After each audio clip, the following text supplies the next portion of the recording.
My name is Bert Blackmon, and these folks asked me to tell you about my life with Baldwin County. I was born in the little town of Florella in Covington County 5 days after President Truman was elected. My father, Bert Blackmon Jr., was a railroad clerk in Florella, and my mother, Helen Rita Hash Blackmon, was a piano player at the Baptist church. And growing up over there was okay. We grew up right up the hill from Lake Jackson, and my earliest memories are associated with that lake. And I can't remember a time I couldn't swim. And fishing became a passion between that and visiting my grandfather's farm in Georgiana and fishing in that big pond he had. When I was 15, my father's job got cut off. And on the railroads, you can roll somebody else that has your job at less time. And he went to several different towns, and they liked Bay Minette. So he rolled the clerk in Bay Minette, and that meant that guy had to go roll somebody junior to him, and the newest guy was the one that hit the street. So I did a lot of my growing up in Bay Minette. And Bay Minette at that time was very much like Florella. It was a rural, little southern town, and even though we lived downtown, you were never more than 2 or 3 minutes from being in the country. It was quiet, it was peaceful. I attended Baldwin County High School, and I was a junior in my first year here. Made friends rather rapidly, found out that we had some kid folks here, and my best friend in the world found out later that we were actually cousins. Of course, that's a southern thing, when southerners meet, the first thing is, now who's your people? Did they ever live around here? Or, are they kind of kin to so-and-so? Well, genealogy has become a passion with me, and I've got a lot of my family tree worked out. And when I came across their family name, turned out his father and my father were actually cousins. They were both from Georgiana, and his mother lived right down the street from where he grew up in Georgiana, and they were great friends when they were kids. So life, makes turns and twists. I did pretty well in school. Now, I was no genius for sure, and every 6 weeks it was a little bit of a challenge. My sister was one of these straight A students. She's 4 years younger than me, and she is a recently retired anesthetist. On report card day, she would come in and say, Daddy, here's my report card. And he'd look at it and he would say, well, this is wonderful, straight A's again. You did real well. We might have to increase your allowance. Come here, boy, I know you got yours too. What is this, you made a D? Well, Daddy, it's algebra. I hate algebra. My father loved math, and he could never understand why I hated math. But I did. And when I taught school, I used to have long discussions with the math teacher, and I would tell her, look, the only thing in math that matters is the answer. One number, the answer. And I love history. In history, you've got all sorts of nuances. Why did the guy do it? What else was going on? What was the result of this? When did it happen? How long did it take? But in math, you just want that. Why can't you simply ask the answer? X plus 7 equals what? Put the number 3 down and you made 100. But no, you've got to have 14 steps and you've got to show them all perfectly. Well, Ms. Wallace, my math teacher in Florella, wonderful woman, her son Billy was one of my best friends. I made 50 on almost every test. I always got the answer, but I couldn't get those steps. And she gave me 2 makeup tests for 9th grade algebra. I had like a 57 average. And finally I got it up to about 59, and she looked at it and she said, "Oh man, I'm gonna round it to 60. Get out of here, bozo." Science I could live with, but I didn't really care for it. Now, oddly enough, now I kind of like science. Never did make peace with math. The best mathematician I ever knew, though, was my grandfather. He only had a 7th grade education, but he could do it in his head quicker than you could do it on a calculator. He built things, and back then you bought lumber by board feet, and he could figure the difference between linear feet and board feet quicker than the guy could on a calculator. Well, I managed to finish high school. I was no Rhodes Scholar. I did go on and went to, at that time, Yancey. It's now Faulkner. And I did pretty well there. I was always passionate on history. And I know this is a little bit freaky, but I enjoyed writing. And I think I'm a reasonably decent writer today, although I have a very intelligent wife who is of all things, a math teacher. And she proofreads all my stuff and finds my mistakes. To this day, though, I like to write. So I did pretty well with that. Now, the math and science parts of it, I managed to pass, but I didn't enjoy it. I enjoyed my time at Yancey and met a lot of good friends. And back then, growing up in Baldwin County was very easy. I don't remember even knowing what marijuana was at that point. As far as I know, we had no drug problems. Yeah, I'm not going to lie to you and tell you that high school boys wouldn't slip around and drink a beer. That was about the extent of that. And as far as gangs, I don't remember any at all. It was a time when if you came to school with a shotgun in the back of your pickup truck on a cold winter's morning, nobody raised an eyebrow. Administration didn't care. Every boy in that school had a pocket knife. I don't remember anybody having a knife fight, ever. You know, we had a few fights, but they were just fist fights, and after it was over, you restored the pecking arrangement, and everybody went away satisfied. Cars and girls, of course, were the big topic of conversation, and I looked through some annual pictures, and I've got to admit, we were a pretty handsome class. After my time at Yancey, I went to school in Troy. And it was a lot larger campus, and I'm not sure if there were any, I know there were none of my classmates.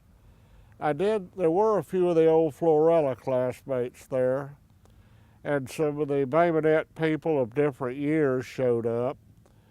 I recall my sister and I, one of our years overlapped, her being 4 years younger than me, and I remember she was cursed with curly hair. Still is, and I mean really curly hair. And she called me on the phone. We had a phone in our room, just squalling. And I said, "Oh, whoa, what's happening?" And she was in a dorm just down the street. And she said, "I hate my hair." And I said, "So I didn't put it there." She said, she was going somewhere and wanted to look really nice, and she had splurged and gone to the beauty parlor, and they got that hair nice and straight and pretty. One of those afternoon's thunder boomers came along, and that humidity dropped. And I had observed this. It was the most remarkable thing. You could watch her hair curl up when that happened. And she was just squalling because her hair looked like a Brillo pad.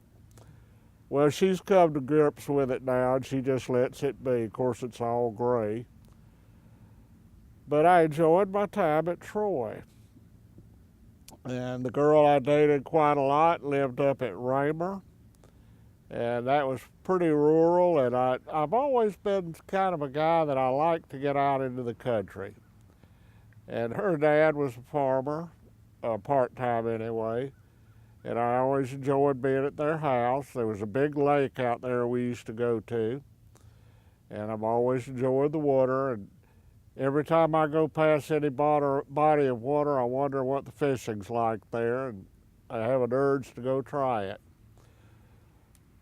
After I finished there, well, about that time, I enlisted in the Army, and I spent the better part of a year on active duty, and then they sent me home, and I joined the Alabama National Guard. And for the first about 5 years, I was in Bay Minette, and I went briefly to Foley for a couple of years, and a friend of mine had joined an armor unit in Bay Minette, or excuse me, in Florella, and he knew I'd grown up there, and he said, why don't you go over there? You may like that unit.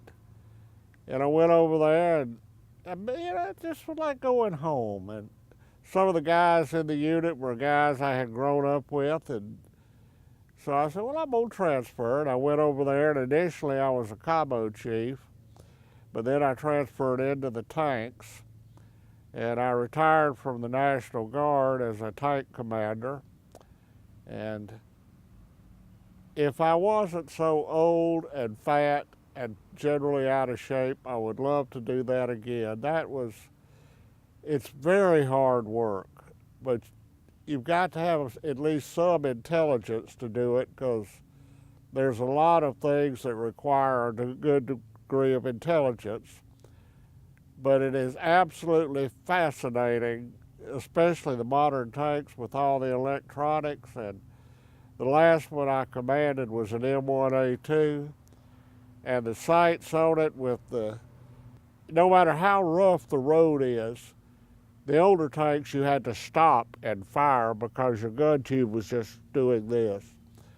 But the M1 is stabilized, and you can be driving down the roughest road around, but your gun tube stays right on the target. It doesn't jiggle at all. It's got the laser sights on it, and you squeeze that little laser button, it shoots a laser to the target, it comes back, tells you exactly how far it is to the target. If the target's moving, you'll see your sights will go beep, beep, and that tells you that it just zeroed in on it and it's following that target. You follow it with your sights, but it's putting the lead in and it's maintaining that lead. Almost impossible to miss. And just had all sorts of refinements. It rode so good, you could get a cup of coffee in the morning, get up in the commander's hatch, put the cup of coffee on the armor, and it wouldn't even spill a drop driving down a rough road. So I enjoyed that, and I made a lot of good friends and camaraderie, and we've had some reunions, and we're going to have another one later this summer. And it's like the high school reunion, that you go right back into your roles. Now, growing in Florella, we had the rivers above us, and I fished every chance I got. In those days, you could drive to Gulf Shores in 45 minutes, and Gulf Shores was more or less the local playground. And I loved North Baldwin County. Now, in those days, the Eastern Shore was kind of like up here. It was just a string of little quaint southern towns. But I got really interested in the history, especially of North Baldwin. And it is a fascinating history. This whole area, in earlier days, it was inhabited by the most charming group of rogues and scoundrels. You had blacks, you had whites, you had French, you had English, you had Spanish, you had Creoles, you had some that you couldn't tell what they were. You had Catholics, you had Protestants, Oh, and you had Indians of 2 or 3 different ilks, and every single one of them had some sort of an angle going, some kind of a, I won't say a scam, but some way to make money. You had all of these events that were extremely important. A lot of people don't realize Andrew Jackson, on the way to New Orleans, going south, camped up at Montpelier, up the road here. And on the way back, he stayed long enough to build a little fort up there. And I have been told, but I have not verified it yet, that that's this house he stayed in is where he wrote his resignation to the Army to be sent to Washington, that as soon as he got back, he would be resigning.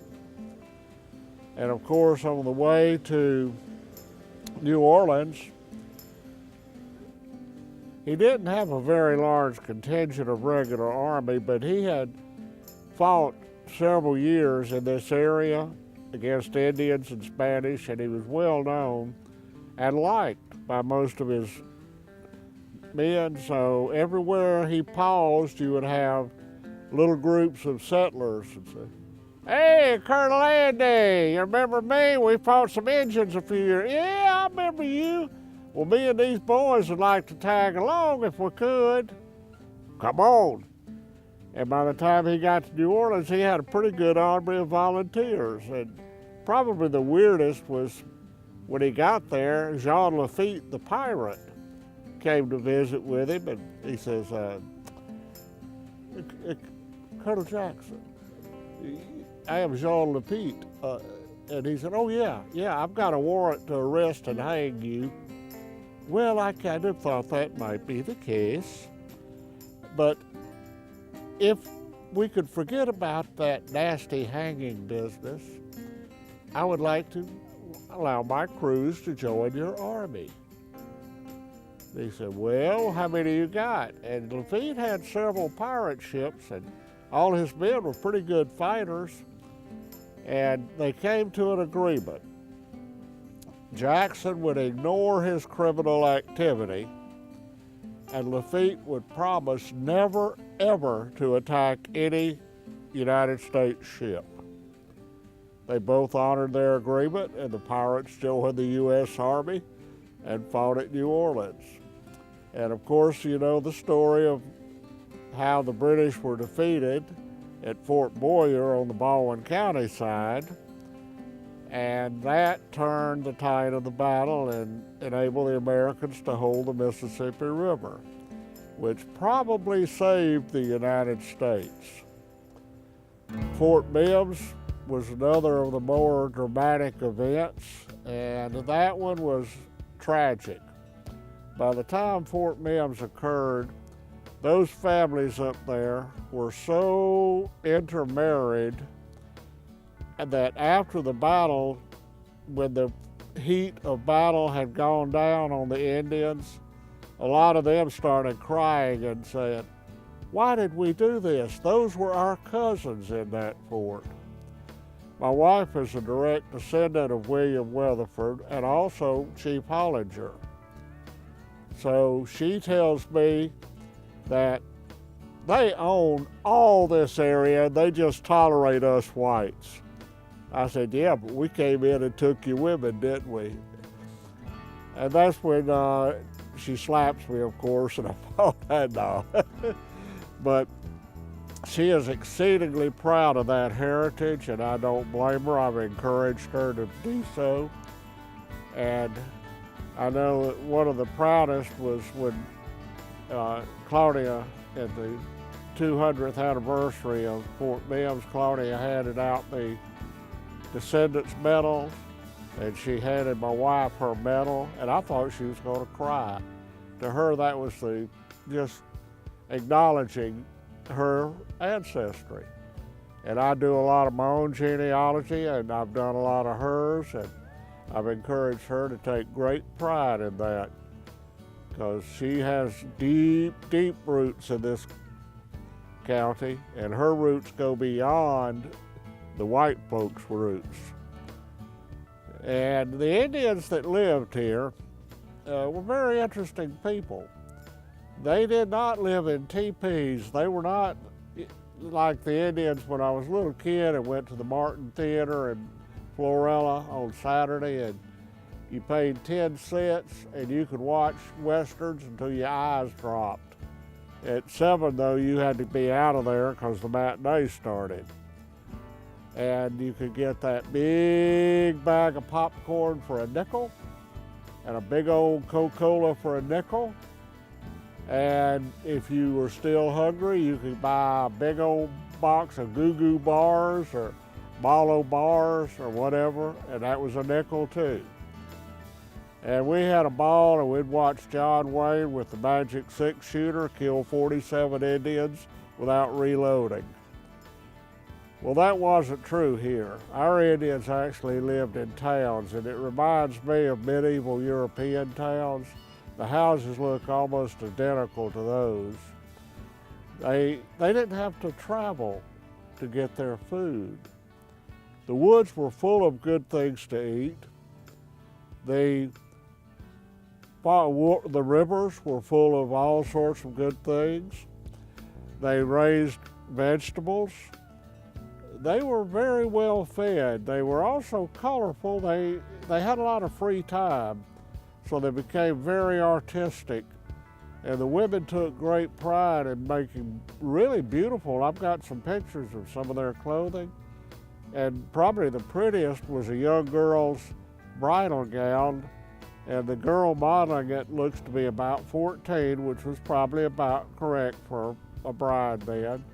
And it is so colorful. It's buckskin, but it's got beautiful colors and decorations all over it. The men even took great pride in making their weapons beautiful. A war club, probably the most vicious weapon ever. It was basically a big rock on a stick. And it wasn't worth a toot as an axe, but it would cave your skull in real nicely.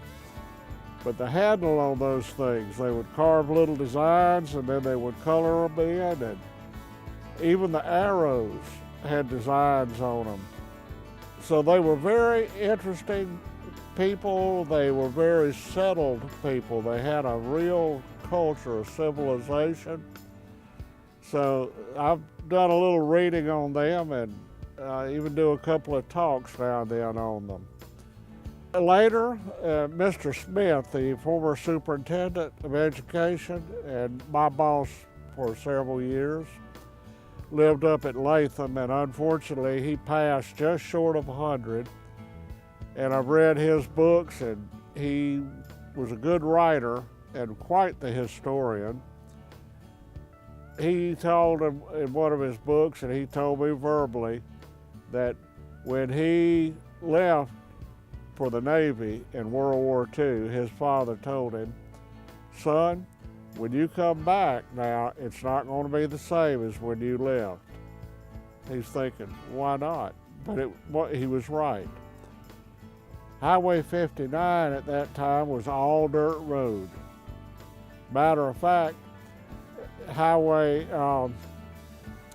31 was a dirt road until about 1930.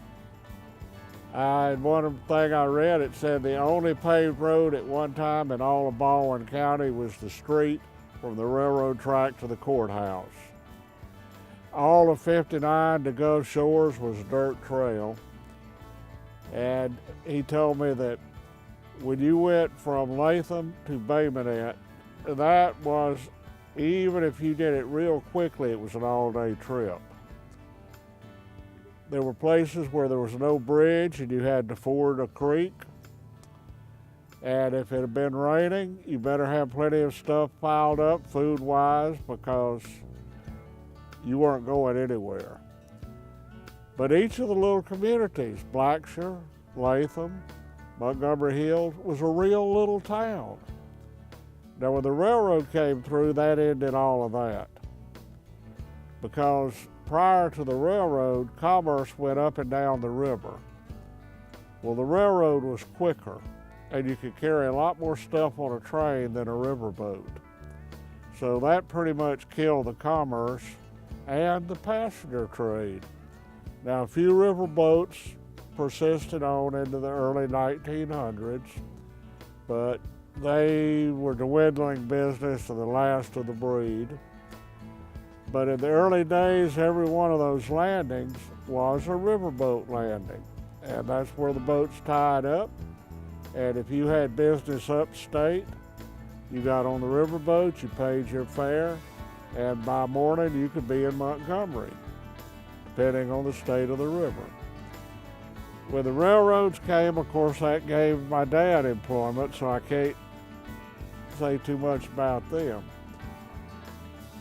The railroads had a policy of every mile the federal government gave them, every mile gave them a section of land, and they checkerboarded it up and down the tracks. One section will be on the west side, the next on the east, and vice versa. Well, the railroad tried to establish a little town every 5 miles up and down the line. Now, they knew some of these towns would never make it, but they reasoned some would, and those towns would provide industry which the railroad could service and make more money. And it worked pretty well. Now, coming into Baldwin County, you had Perdita at the north. Then you had the town of Kearney, which no longer exists. And then coming on south from Kearney, you had Bay Minette. And the first reference I can find to Bay Minette was in 1862 in the Civil War. G.B. Hall, who I believe at that point in time may have been county sheriff, was trying to organize a Confederate militia company, and he complained that the men that lived in Bay Minette just would not volunteer, and they were going to have to be drafted, but you'll have to do it in the middle of the night because they'll run and hide. And when you left Bay Minette, the original railroad was called the Fort Morgan Branch, and the idea was to run it straight south and then turn and go to Fort Morgan. There was no intercoastal canal at that time, so that was not an impediment. They got down there, and when they were about to go through what's now Silver Hill, those farmers flat would not sell a right-of-way. They would not do it, and man, they raised Cain, and some of them were influential enough that the state did not use eminent domain on them. So the railroad made a crook and went through what's now Robertsdale. And it established the towns of Stapleton, Loxley, Robertsdale, Foley. Gulf Shores was not even a town at that point. Nobody wanted, why settle there? It's nothing but sand. You can't grow beans or potatoes or anything down there. Few fishermen lived out towards what's now Fort Morgan. That was about it. But the railroad there was to take a 90-degree to the west and run on out to the fort. Well, they started building the line from Fort Morgan back and from Bay Minette south. Now, Bay Minette was a junction. That made it very important. One branch went on down to the Tensas River and eventually crossed the river. Now, that part of the railroad was finished in 1862. Well, the railroad itself, it took some coercion and special law from the state legislature and authorizations, but they got it finished. And you could ride a train all the way to the Tensas River, where they would put the cars on barges, carry it across, run them off on the Mobile side, and you could run all the way across to New Orleans or through Mississippi. General Bragg, well, I'm not going to be too critical of him. Let us say he was extremely lacking as a combat officer. But he was trained as an engineer, and he was extremely good at that. After the war, that's how he made his living. And he immediately recognized the value of that railroad, and he used it frequently to move troops. And he said that railroad line was good for having several extra brigades at each end because of the speed with which you could move an army. The Confederacy recognized that real quick. The Union was a little slower to do so. But the railroad completely changed the character of Baldwin County. Places that weren't even places, little towns like Stapleton, Loxley, and so forth, became real thriving towns as a result of it. Stapleton has always been kind of, I guess you'd say, the weak sister in it. It's always been a community, and it's a tight-knit community, but it's still not even really a town. Now, Perdita was a very thriving town in those early days. Bay Minette became important because it was a junction, and it also sits on a plateau, which is exceedingly good for farming because the land is reasonably flat.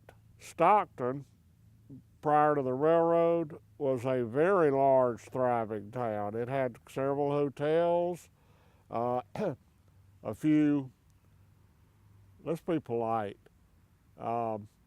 establishment that gentlemen would probably like to attend more. And it still has a city charter. But the main part of Stockton was not then where it is now. It was closer to the river. But the charter is still in effect. And during the war, the county seat was Blakely. Unfortunately, it was a ghost town even then. The only thing there was the courthouse. And so there were just almost nobody left living in Blakely. After the war, they're going to move it from Blakely to Daphne. If you go to Blakely, they have unearthed the foundation of the old courthouse, and you can see the floor of it. It's still there. And there's one photograph that shows a wall of the courthouse. But other than that, we don't have anything other than descriptions of it. I've often wondered how Lee Slaughter, who is Claudia Campbell's, I guess, great-grandfather, and he's buried at Montgomery Hill near where they lived. He was a county sheriff for a time. When he had to go to the courthouse, that was a 2-day trip. Yeah, and it was even worse than that, because until 1867, most of Escambia County, Alabama, was part of Baldwin County. There was no Escambia County. The little fringe of it on the east side was part of Conecuh County, and Conecuh County stretched all the way to the Florida line, but about 3/4 of Escambia County was Baldwin County. So as county sheriff, he had all that as his jurisdiction, plus the entire South all the way down to Fort Morgan. Well, he had deputies, and he would try to have a deputy in each area, but even the deputies had a rather large area to patrol. So it was big, and it was a very free place to live. And even when I was a child, a young man in Baldwin County, you had an air of freedom about you. You never felt restricted. And yes, there were regulations, but they were common sense. And if you wanted to go fishing, you had to have a license. As best I recall, a resident fishing license in those days was 25 cents. Well, I was just a kid working as a bag boy at Piggly Wiggly, but I could afford a quarter for a fishing license. And I had my old car. My first car was a '48 Chevrolet Coupe. and it had somewhat of a hot-rodded six-cylinder engine, and it was pretty fast. Had a low-geared rear end out of a truck, though, and I was hard to beat on a quarter mile. Not that I would ever drag race on a public road, you understand, and I'll deny that voluminously. But I rarely lost. I was eating 283 Chevrolets for lunch. But the thing was, with that low gearing, I got off to a quick start, and I would be at the finish line with the engine turned off waiting on them. But I rarely could get it over about 90 miles an hour at a quarter mile because the top speed was only about 90. But I enjoyed that car, and all my friends did, and we had a lot of fun with it. My best friend and the cousin that I was telling you about had a 60 Chevrolet convertible, and we put that to good use. And we were a tight group of friends, boys and girls, and our friends, we didn't really date them. They were just friends. And I remember one incident. They were building the interstate highway. So she said, "Why don't we go drive it Saturday night?" Okay, that'd be cool. So Saturday, we head up that way. Now, mind you, it had been raining like crazy for about 2 days. Never neglected one small element. Yes, they had graded the entire interstate, but they hadn't put any pavement down. The ramps were all in place and they were paved. So we come off of that ramp in Bainbridge and we hit the biggest mud water you could imagine. And that old convertible was skidding and sliding this way and that. And we couldn't turn around because we'd have got stuck for sure if we turned around. And we made it about halfway to Atmore. Bernita exit had barrels all in front of it. We couldn't get off at Bernita. So here we are, and he just basically kept it floored all the way, because if we'd have slowed down, we'd have got stuck. And here comes the rain again. So he put the top up. Well, the top on that old convertible leaked like a sieve, so the water is a solid sheet of water where the top joined the windshield. And the girls thought it was great fun, and they're laughing and having a good time. And I'm worried about getting stuck in that bog. And we finally got to the Atmore exit, and Lord be praised, it was open. That car, I can't describe to you how it looked. It was awful. But we would go to the beach in that old thing, and it was just fun. And floorboards were half rotted out, the top leaked, but it was just a great car for a bunch of kids to bum around in. And I can remember going to Sunday school at the First Baptist Church.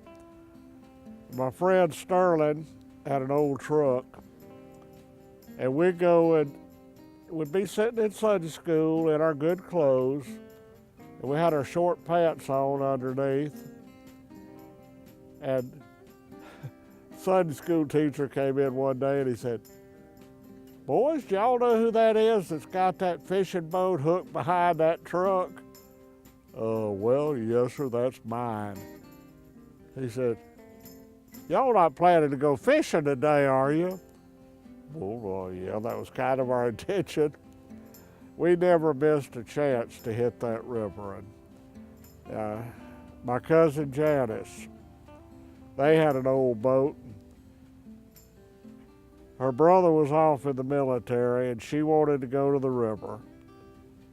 And she said, "If you will come and get the boat, I want to go fishing." And I said, "Fine."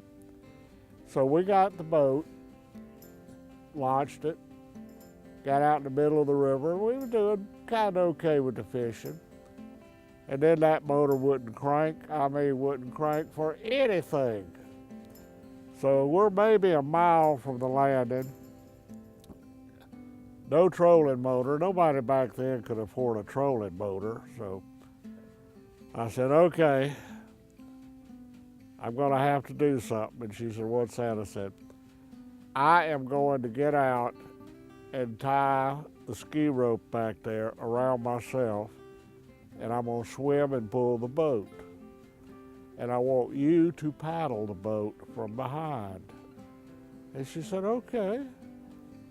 And I was in much better shape then than now. I could no more do that now, but I did swim, and I'm swimming, I can't look back.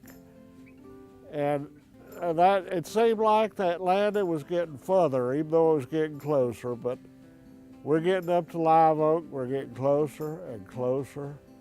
And I was getting so tired. And I looked back, and she wasn't paddling. She was laying on the bow of the boat just watching me.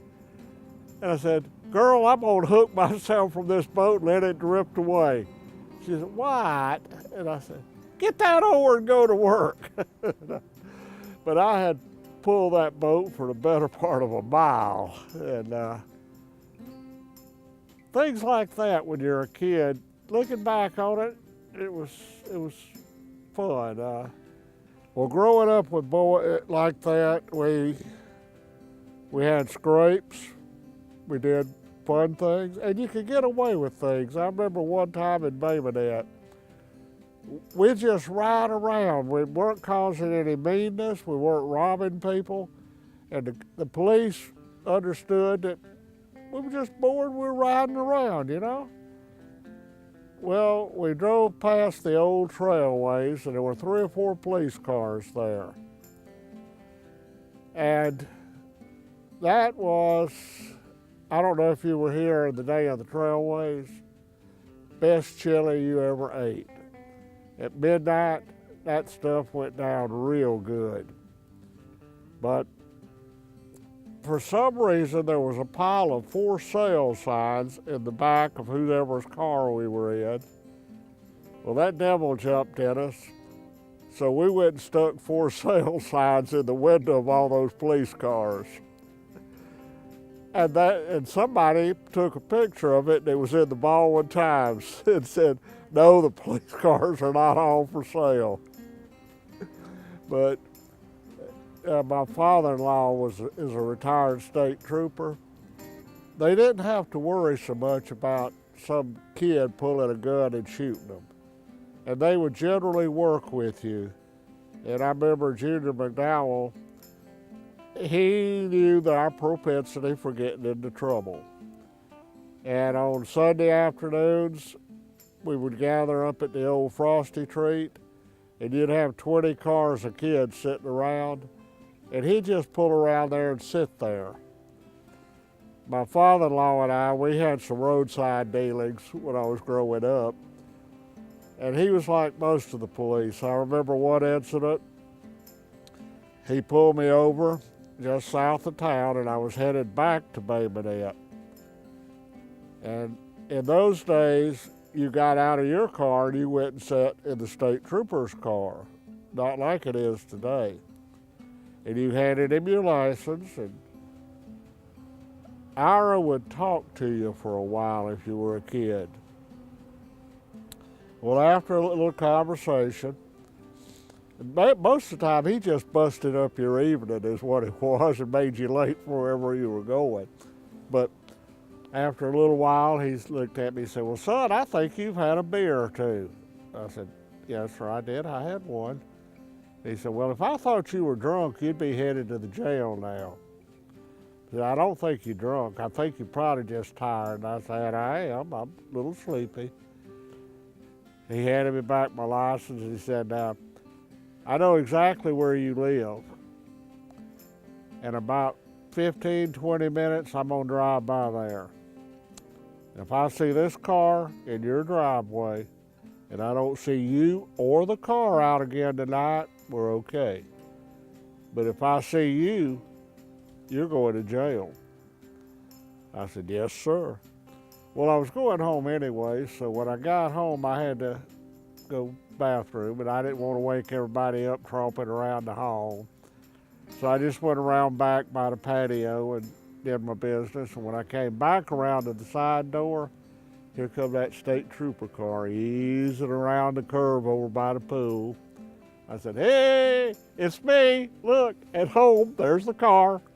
And he just waved and went on. Now, he would do that, and back then, like most of the police officers, they wore those Smokey the Bear hats, and they could stop mischief with one finger. When you met one, like I'd get off for the Piggly Wiggly and we were gonna go somewhere, and I'd get out in the road and there was Ira or one of the others, and they would look you right in the eye, and they're driving like this, and they'd look you in the eye and they'd go, and you're thinking, how does that man know what I'm about to do? It was such a gentle place. Sometimes we'd go out on Live Oak Road, the old one, and there wasn't any traffic really on it. And of course, I never participated in this, mind you, but there would be drag races. We would leave a car about a mile back down the road as a lookout. And when the police came out, somebody would call and complain, but we were very careful. We didn't race if there was anybody on that road that we might interfere with. Somebody would call the police. When they came out, he would hit that siren when he saw that first car, and that gave everybody a warning to get out of there. Well, I studied history and I graduated with a history degree from Troy. With a history degree, you have a limited number of things you can do, so I went to work. And I taught for a while in Goshen, in Pike County, which was an interesting place. That was an adventure. Well, then I got a call that they had an opening for a history teacher in Baldwin County. So I took the job, I left there. I was living in a little old dinky trailer. I was driving a Corvair. I put all my worldly goods on a Corvair. I had stuff hanging all over it, stuffed all in it. In the back where the engine was, there was a more or less unused little compartment back there. I had it stuffed full of stuff. And I mean, it looked like some kind of gypsy vehicle, but I got it back to Baby. And I got home on a Friday and I had to be at work on a Monday. The former teacher, I never met her because Friday was her last day and she had gotten married and was moving. I walked in and Mr. Roy Holmes, who was a native of the Holmes family right up here. He grew up in North Baldwin, one of the finest men I've ever known. He said, "Lord, I sure am glad you're here because I was going to have to go back in a classroom again." And he was principal there for probably 30 years. He had been a teacher before that. And wonderful man to work with, and I was a brand new teacher and he was very helpful. And Summerdale at that point, the school had never had more than 300 students. And that was 1st through 8th, and well, 9th at that point. It was a junior high. And there was maybe a dozen predominant families and a few others from time to time. And it was, I'm in close contact with many, many of my former students.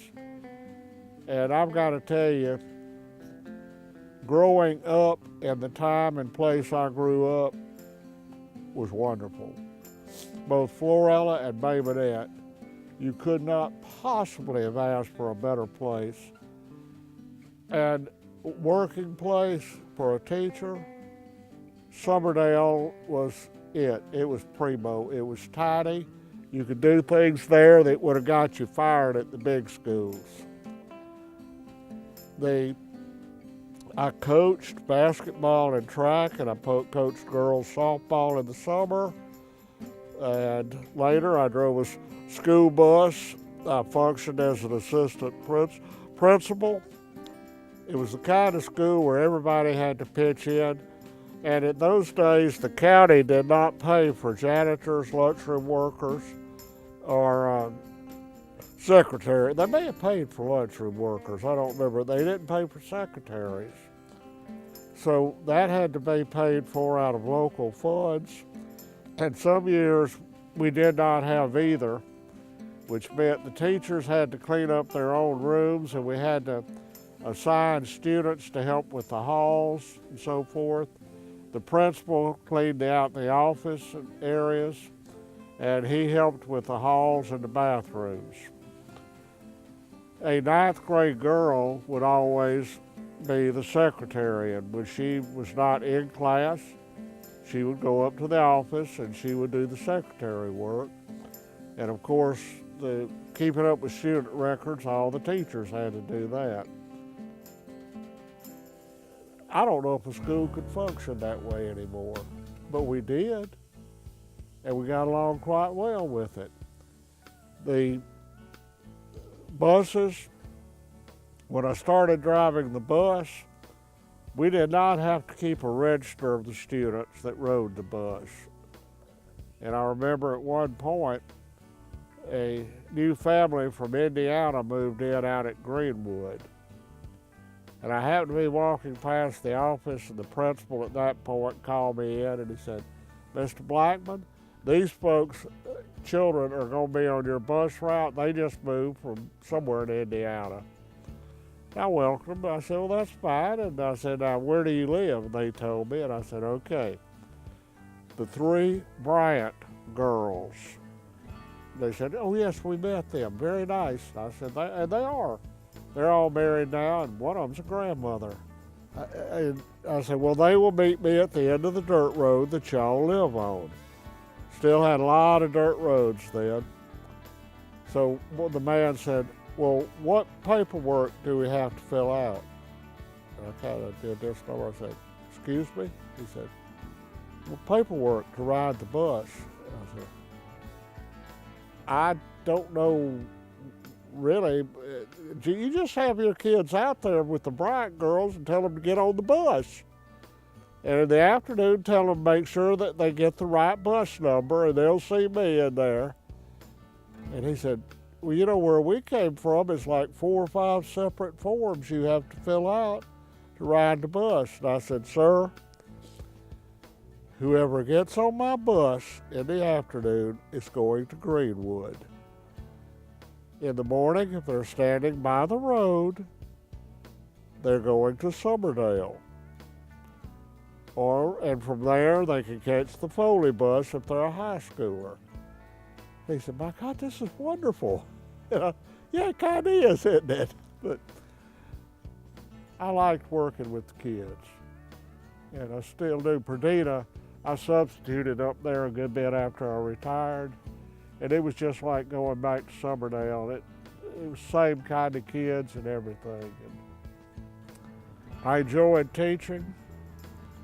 I've always enjoyed historic research, which is why I do a lot of the talks to the county. And I have probably a dozen things in progress right now, and I'm so busy, I don't get the time I'd like to have, but I've gone through most of the old cemeteries in Baldwin County and marked all the Confederate soldier graves I could find. And Tucci, that's Claudia Slaughter. And I have plans to get stones for all the soldier graves at Montgomery Hill, and there are about 12 or 13 Confederates up there. And actually, there are even a couple of Yankees buried in Bayonet Cemetery. They married local girls, and when I found their graves, I sent pictures of them and a description to the commander of the Sons of Union veterans, and I told him that we would take care of their graves, and he said that's good because they take care of Confederate graves up there. Well, I guess it's about time to sum this up, and the county itself is chugging along quite nicely.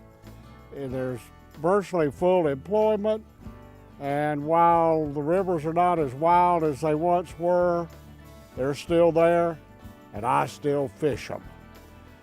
And as for me, life has come full circle with me. I was mowing those yards when I was 10, and I'm working right here where I sit. This grass that's right under my feet now, I cut it. I work for Bicentennial Park, and 90% of what I do is mow grass 3.5 days a week. I've retired 2 times. I did not want another career. This is perfect. I love what I do, and it's a wonderful place to work. It's beautiful up here. If you haven't been up here, you need to come see it. And it's pleasant people to work with. And when I get out on my little mower, I'm in my own world. I plug up my phone. I listen to my history lectures, or I listen to my oldies and my doo-wops on my phone. And I just mow the grass for 8 solid hours a day. And it's basically a wonderful life. My wife is still teaching, and she's going to retire in about another year or so. We do a little bit of traveling. I go to various club conventions, and we make vacations of that. We try to go up to mother's relatives, people's home in the mountains of Virginia once a year. That's a beautiful place. So my life is going well, and I really guess that's pretty much all I have to say. So in my immortal closing, I'm through talking now.